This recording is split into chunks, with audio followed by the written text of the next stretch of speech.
Good afternoon, ladies and gentlemen, and welcome to the Aumovio SE pre-close call Fiscal Year 2025. At this time, all participants have been placed on a listen-only mode. The floor will be open for questions shortly. If you wish to ask a question, please press 9 followed by the star key on your telephone keypad. If you wish to cancel your question again, please press 3 followed by the star key. Let me now turn the floor over to your host, Lutz Ackermann. Yeah, thank you, operator, and good evening to all of you. This is Lutz Ackermann speaking. On behalf of Aumovio SE, I wish you a very warm welcome to today's pre-close call ahead of our fiscal year reporting 2025 on 18th of March and the quiet period which begins on February 16th. This call is intended for sell-side and buy-side participants. If you do not belong to either group, we kindly ask you to disconnect now. Today's call is designed to ensure all market participants have equal access to the latest publicly available information regarding Aumovio's performance. The key points we discuss are also available in our reference sheet, which we just published on the IR section of our homepage. As we are closing the fiscal year 2025, I'd like to highlight the achievements that Aumovio has made since the successful listing in September. We made progress in advancing our transformation, strengthening the performance culture, and increasing the agility of the company. The inclusion in the MDAX marked an important milestone end of December. We take this progress as a starting point and look ahead with confidence as we continue to develop Aumovio with the aim of realizing the company's value creation potential. Starting with the market environment. According to our latest market intelligence and external data providers, global light vehicle production saw a slight increase by 1% in the fourth quarter. However, there are differences from a regional perspective. While Europe and North America declined by 1.4% and 0.5% respectively, China continued to grow by over 3%. As Europe still represents close to 50% and North America close to a quarter of our group sales development was impacted by the regional trend of each region. Additionally, we remain committed to pursuing only those projects that contribute positively to our midterm profitability targets. We already mentioned at our 9-month reporting that the build-to-print business in A&S, which we wound down, and that had a negative sales effect in 2025 versus the prior year. Contract manufacturing, which we will largely phase out in 2026, also had a negative sales effect in 2025. Portfolio effects, as reported before, were the divestments of Cairo Montenotte and Sonar, which also had a negative impact on sales year-over-year. Currency effects were largely dominated by a stronger euro and had a negative impact on the sales development year-over-year as well. Overall, the sales development in the fourth quarter is well reflected by our current guidance for sales in fiscal year 2025 from 18 to 19 billion. On the earnings side, our continued focus on self-help measures, to which I will come back later again, contributed also positively to the earnings development in the fourth quarter. As a reminder, the year-end quarter is always the strongest from a seasonality perspective, as it includes the majority of customer reimbursements. After standing at 2.9% adjusted EBIT margin for the first 9 months of 2025, the current outlook is to reach the upper end of the guidance range from 2.5% to 4%. Implicitly, that means the year-end quarter was again seasonally the strongest.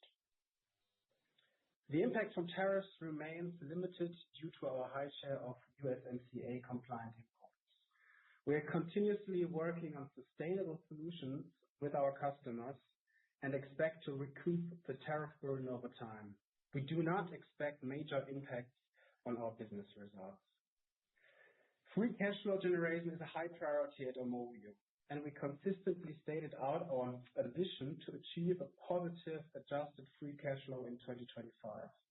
In this context, let me remind you of the roughly mid-three-digit euro million amount in cash-effective one-off costs for restructuring and spin-off that we had to absorb in 2025. Excluding these one-time effects, you can already see the underlying cash generation potential of Aumovio at this stage of the transformation phase. With regard to this, I would like to draw your attention to the latest update on our transformation process from January 27th, in which we announced additional measures to strengthen the competitiveness of our global research and development activities. These measures include a reduction of up to 4,000 headcount worldwide, which is expected to be largely completed by the end of 2026, subject to negotiations with works councils. By focusing our R&D spending on value-creating technologies, expanding development partnerships, and implementing further efficiency measures, we are reaffirming our goal of reducing the R&D to sales ratio to below 10% by 2027. The measures will primarily affect Aumovio locations in India, Singapore, Romania, Serbia, Germany, and Mexico. For our sites in Germany, we anticipate a need to reduce positions in the high triple-digit range. I would also like to remind you of our announcement from February 18th, 2025, so pretty much a year ago, regarding our transformation program. At that time, we communicated a reduction of around 3,000 R&D positions worldwide to be completed by the end of 2026, with less than half of these reductions taking place in Germany. To put both announcements into perspective, there is no overlap between the two measures.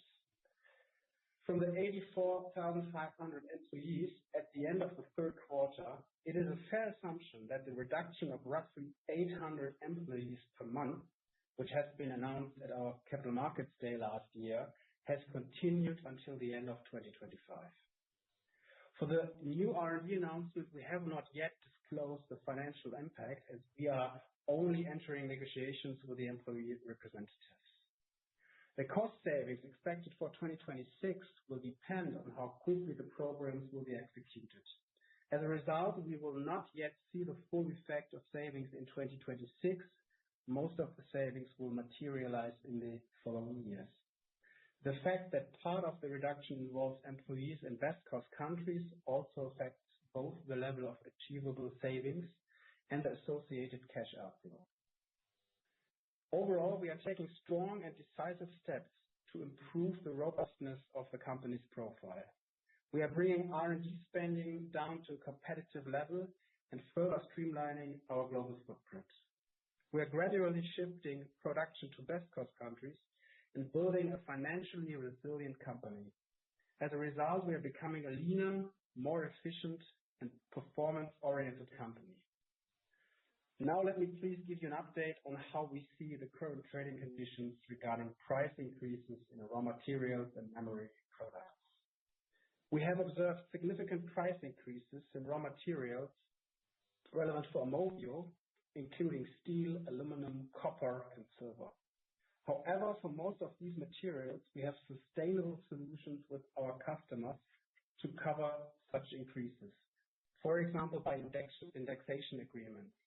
We are confident that these mechanisms will allow a fair cost sharing. While we were able to realize efficiency gains across a significant portion of the product procurement portfolio, prices for memories, including DRAM and NAND, particularly have risen sharply.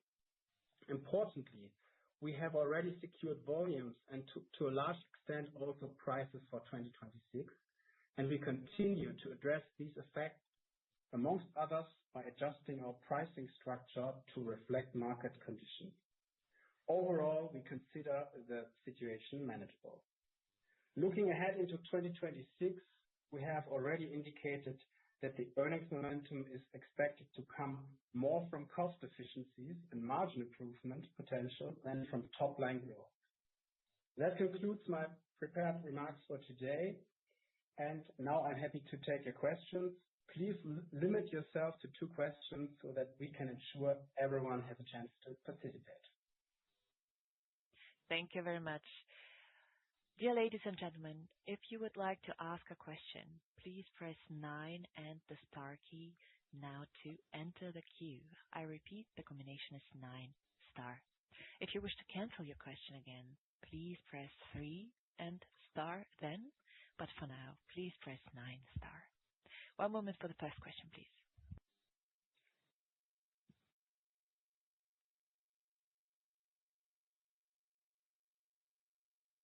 The first question comes from Christoph Laskawi of Deutsche Bank.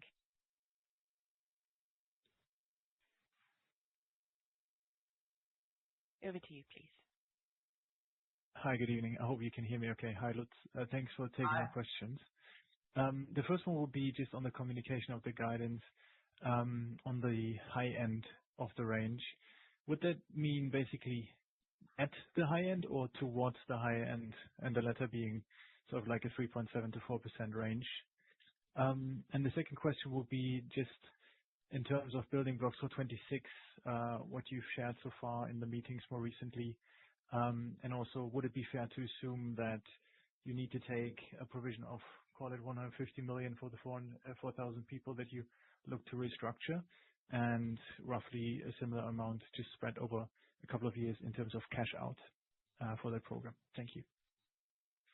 Yeah, thank you so much, Christoph. So with regard to guidance, it's clearly that we stated to come out at the upper end of the guidance range, and I think pretty much that what we have seen in the fourth quarter should be in line with that. So I think nothing more to say about that. So it's basically in line with the expectations. And if it comes down to the restructuring cash outs that we have, for sure we announced so far for the old program, so to say, that we see a restructuring cash out of 150 million in 2026. I mean, with the additional measures that we have announced now, it's clear that there will, some more restructuring cash out comes on top. We have not yet laid out how much that will be, but of course, the number will be a bit higher. Will it be higher than the restructuring cash out we have seen in 2025? That has to be seen. But it would be probably a bit higher than the number we disclosed so far. Thank you. Thank you very much. Then we are moving on to the next question. The next question is from Jose Asumendi of JP Morgan. Please, over to you. Thank you for taking time. Just a couple of questions. The first one, have you provided any additional comments in the past weeks with regards to the cost-cutting actions that could be implemented in the medium term to improve the profitability of UAX and AM? And then second, out of the, I think 3,000 workers, I think you mentioned, by the end of 2026 in R&D positions, how much of those 3,000 workers have already been laid off, and how much is left? Thank you. Yeah, maybe starting with the last question that you had. So, I mean, to be very clear, both announced programs that we have, I mean, last year we announced a program pretty much a year ago, and now as well. So these are two programs which are independently from each other. I think with regard to the reduction, the only thing that I can say is basically that we had if you take an average, you had per month roughly a reduction of 800 headcount. And I think that gives a good idea of how this rate has developed into the end of 2025. And also, if you look into 2026 and beyond, I think that gives you some kind of an indication. It's always a question of how quickly we ramp up. This is why it's difficult to give you an exact timing and an exact number of reduction per month, per year. But I think the run rate I just spoke about is basically the best thing you can think of. If it comes to the reduction and that we announced, it's basically across all units that we have. For sure, you have some areas where you have per se or by definition a higher share of R&D people allocated, but it's basically across all of the units. Thank you. Perfect. Thank you so much. In the meantime, a little reminder, dear ladies and gentlemen, 9 and the star key is the combination to submit a question. Moving on, the next question is from Horst Schneider, Bank of America. Please, over to you. Yeah, thank you for taking my questions too. I want to get back what you said on the chip prices, DRAM prices, and that you have got pass-through clauses, and you can pass it on partially, you said, I think. So that means that you need to carry part of the costs, or is there really an automatic pass-through, or basically every, I don't know, contract needs to be negotiated? That's what we know from the years 23, 24, which meant in the end that you could pass on large part of the cost, but of course then we had a very weak H1 versus a strong H2. Is that something we should expect also then for 2026? So some more color on that would be great. Yeah. So basically, I mean, what I said is that we have covered all the volumes and prices to a very high extent. I mean, the question is always what point in time do you take? I mean, what are we talking about? I mean, is it like to which point in the year we have fixed those prices? That's always a question. So I think, first of all, on the volume side, that's very positive for us, and we are aiming for everything of it. I mean, but that's the normal course of the business. If it comes to compensation of those costs, of those higher costs that you face, you always go for the whole increase. Yeah, so that's the normal course of the business. I mean, we have seen that also over the last years, and that's always something that you have to negotiate with. So you look at your project customers and try to compensate as much as you can. And I think we have been quite successfully in that. It may have a timing effect, but overall we have been quite successful in doing so. And this is the same as we expected this time. Mm-hmm. I don't know if that goes too far, my question, but nevertheless, I try.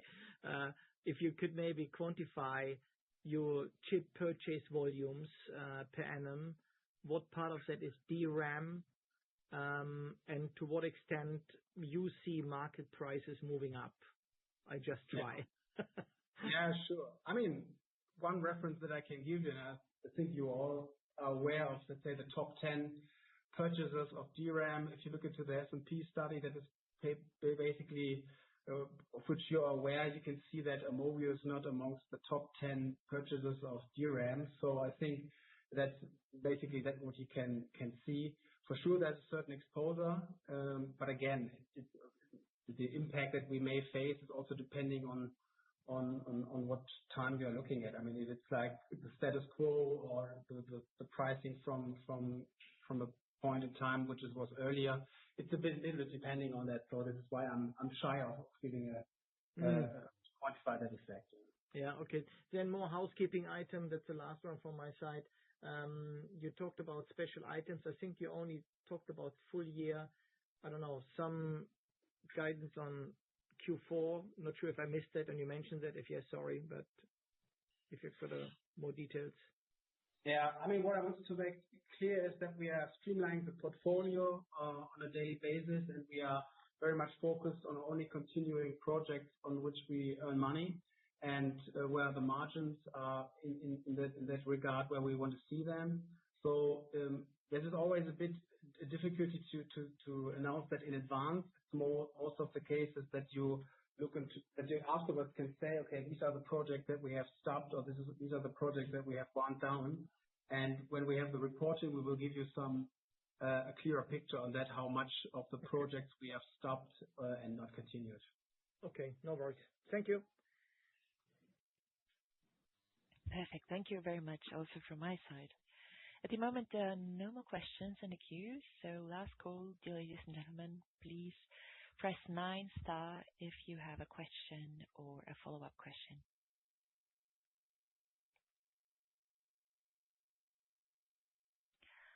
All right. A question from Vanessa Jeffries from Jeffries. Hello. Thanks so much for taking my questions. I was just wondering, on the fourth quarter, was all the compensation you received just normal R&D in the normal course of business, or was there any kind of compensation for canceled programs in the US? I think what I can say is that overall, if you look into reimbursements, you know that the fourth quarter is always the quarter where you see most of them, and this determines also the seasonality that you have throughout the year. And I think I made earlier also the statement that in 2025, it should not have been different compared to years before. So the pattern is basically as it was in the year before. Okay, thanks. So you're not expecting any of that compensation in 2026 either? Yeah, I would only refer to reimbursement as a whole, not specifically on cancer projects. Okay, thank you. And then just wondering if you could talk a bit about order intake in the fourth quarter and if you still saw that kind of postponement to 26. Yeah, that should have been an okay-ish quarter. So a bit of the continuation of that what we have seen in the third quarter. So it was overall an okay-ish quarter. For sure, there are some regions where it was a bit better, where it was a bit weaker, but overall, there was an okay-ish close of the year. For sure, within certain areas, we see that some of the projects are postponed, or let's say that the final award of projects is a bit postponed. But overall, it's clearly that we see a very healthy project pipeline, and this is unchanged. Okay, thanks so much. Thank you. And there's also a follow-up from Horst Schneider from Bank of America. Please, the floor is yours. Yeah, thanks for taking follow-up question. I was just here getting enthusiastic about the R&D cut number that you were saying. So 7,000 people, I don't know, I would say I should assume 100,000 euro salary per R&D worker, or is that a too high number? So it sounds like a terrific saving you were getting in the next 2 years. Yeah, I think on the saving side, up to you what kind of calculations you make, but I think it's fair to say that this time, if you look into the cost cutting, it's fair to assume that the salary per worker is maybe a bit lower than that, as there has been a higher share of people that are leaving the company in best cost countries. So I think compared to former programs, maybe the salary is a bit lower than the number you are taking.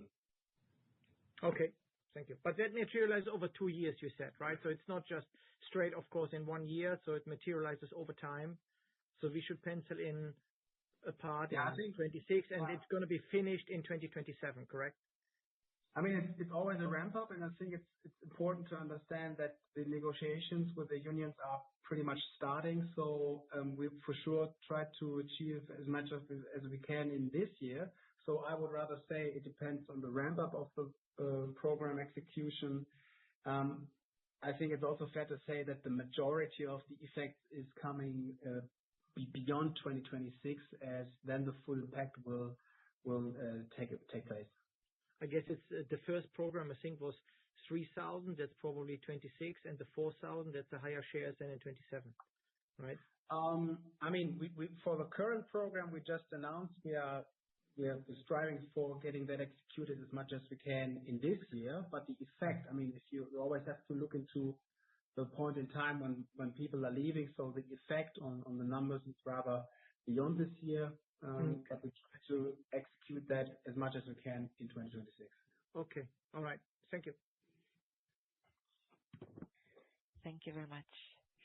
Since there are no more questions in the queue, I am closing the Q&A session now and handing the floor back over to the host. Yeah, thank you, operator, and thank you for everyone in participating in today's call. Just as a reminder, the quiet period starts next week on 16th of February. Over the next days, you will be approached by Vara, who is our external service provider for compiling our consensus, and we highly value your input and your contribution to that. With that, I'd like to conclude today's call. Thank you, and have a very nice evening.